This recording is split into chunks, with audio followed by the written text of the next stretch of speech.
Invest. We collaborate closely with other advocates of the Divest movement around the world, including Ellen and the Wallace Global Fund and Divest Philanthropies.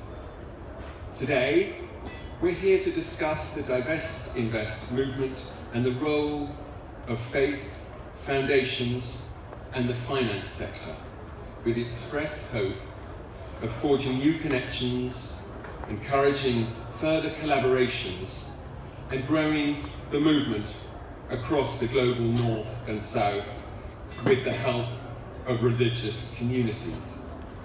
With that aim, and after the tireless efforts of Kira and our partners in Green Faith, we will today hand over the 2016 Interfaith Statement on Climate Change. This is an important and historic moment, highlighting a path that states, and in particular sovereign wealth funds, can follow to implement the Paris Agreement that was entered into force last week. Through this Interfaith Statement, we celebrate and show our support for the Paris Agreement. We call on sovereign wealth funds and state pensions, which together have a collective value of some $15 trillion, and by their very nature are established to protect nations' long-term interests, to shift away from fossil fuels and into renewables and other climate solutions. We are joined today by leading experts in the world's faith, foundations, and finance, and my sincere thanks to them for sharing their knowledge and their perspectives. So, what is Divest Invest? Well, it's a simple and powerful act of removing investments in fossil fuels and instead moving them to climate solutions, to the clean economy. It's a demonstration on a personal or organizational level of what the world's economies need to do as a matter of urgency, swapping capital from the energy and industries of the past to the solutions that will drive our future. Divest Invest is the fastest growing social movement in history.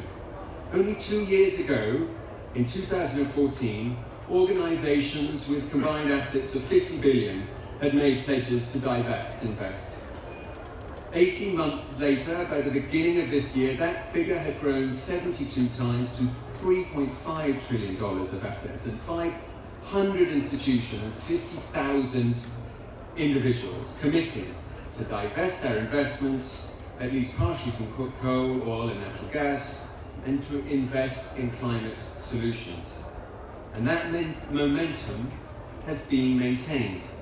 The figure has continued to grow, and listen out for an exciting announcement later this year in December, when we will share the latest huge grand total.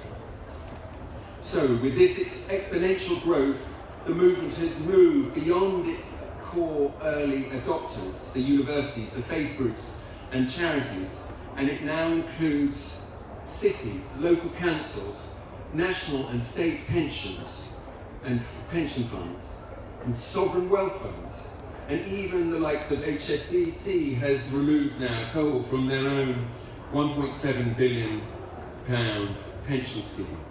The idea is becoming mainstream.